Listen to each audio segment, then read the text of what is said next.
We left Caleb to mom and we're gonna have a date night. We tricked mom. You told mom that we're gonna have a driving lesson. Oh, Sorry, mom. It got late. No, yeah, I got late. We're gonna go eat quick. And our So date we night's can- gonna consist of buying diapers. Change mine. But yeah, the date night we're gonna. So it's not gonna really a date night because we're gonna go shopping for baby. Hey, I get someone on the front seat of the truck now at least. At least after 8 months. Sure. Yeah, I'm so excited. I get to buy diapers with you and formula. Our dates are exciting.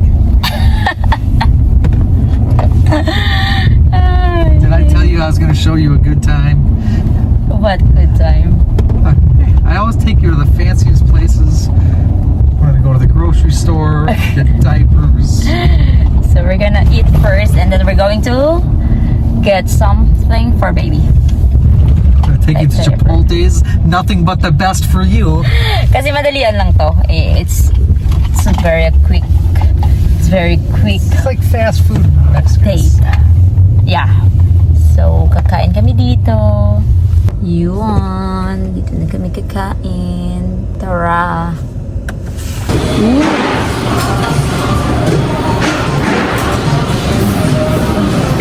What is this, peppers?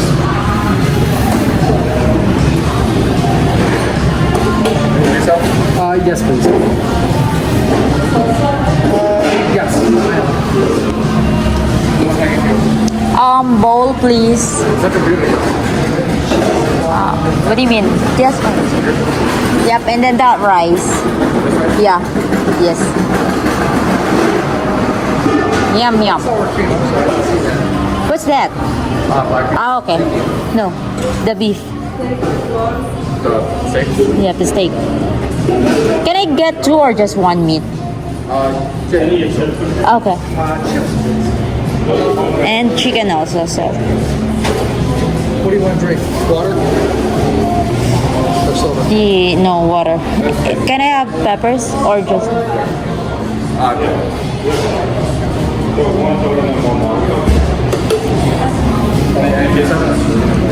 No, thank you. On the side, is it okay? Yeah, just salsa on the side. Salsa. This one.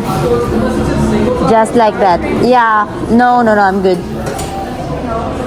And did you get guacamole? No, I'm good. Yes. Thank you so much. I get this. like rice. And he got the burrito. Into the burrito.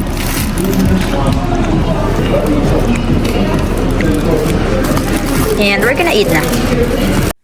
Ayan, at nagkaroon din kami ng time para sa aming self. So, iniwan namin si Caleb kay lola niya ng maikling panahon or maikling time. Pero, magda-driving lesson sana kami kaso lang hindi nga natuloy dahil paggabi na. At naisip na lang namin na kumain at mag-date night ng very, very quick. So, itong date night na ito is unexpected. At saka habang kumakain kami, pinag-uusapan namin na, ay, namimiss din pala namin si Caleb. Tapos iniisip namin kung umiiyak ba siya or kung natutulog ba siya. So, ang hirap pala kasi first time namin siyang iwan nang wala kami sa tabi niya. It's either ako or si Kevin. So, parang yun yung nasa isip namin. Kaya napagdesisyonan namin na magkakaroon kami ng date night this coming summer every week, kahit once a week lang.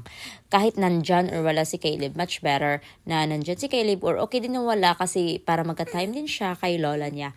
At saka, okay pala talaga to sa mga couples, especially sa mga married couple na kahit may anak na sila, kailangan nilang maglaan ng time to each other, to build relationship. Kasi minsan, kahit mag-asawa na kayo, hindi nyo pa rin nasasabi sa isa't isa or hindi nyo na magagawa yung mga dapat gawin dahil may anak na kayo, nag-iiba na. Pero hindi, need nyo pa rin magkaroon ng time as a couple dahil para hindi pumait yung inyong relasyon. At pinropose ko sa kanya yung sinabi ng professor ko na dapat once a week meron kayong like couple meeting or mag-uusap kayo.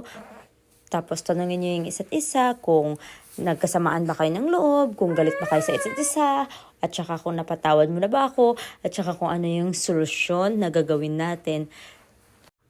At ayun, sumang-ayon naman siya and sabi niya daw was a good idea.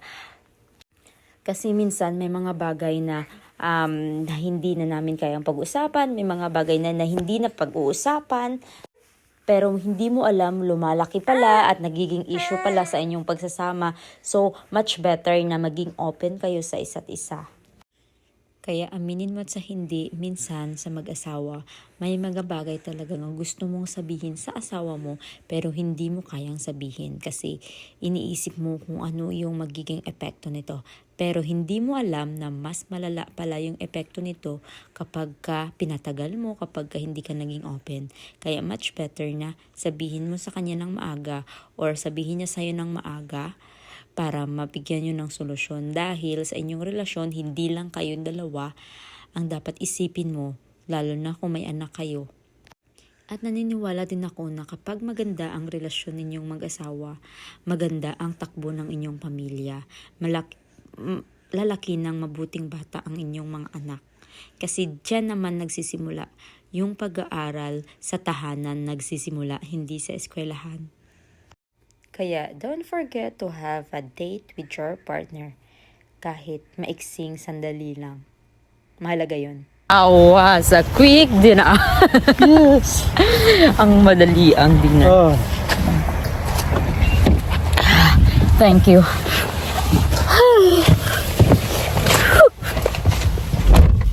So, ngayon mamimili na kami ng for Caleb. We're gonna go shopping for baby. And we're gonna go head home. That's where we're going, Meyer.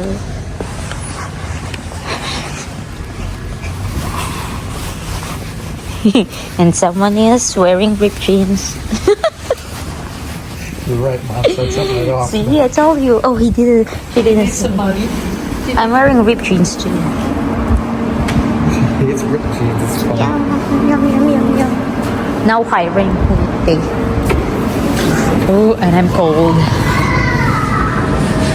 At hindi namin mahanap kung saan nakalagay ang milk or formula. This is my bodyguard. Who the heck is the baby section? I didn't. Hanapin muna namin. Hi! What's that? What you found? They're slippers that you put on, and then I guess they dust the So it is floors.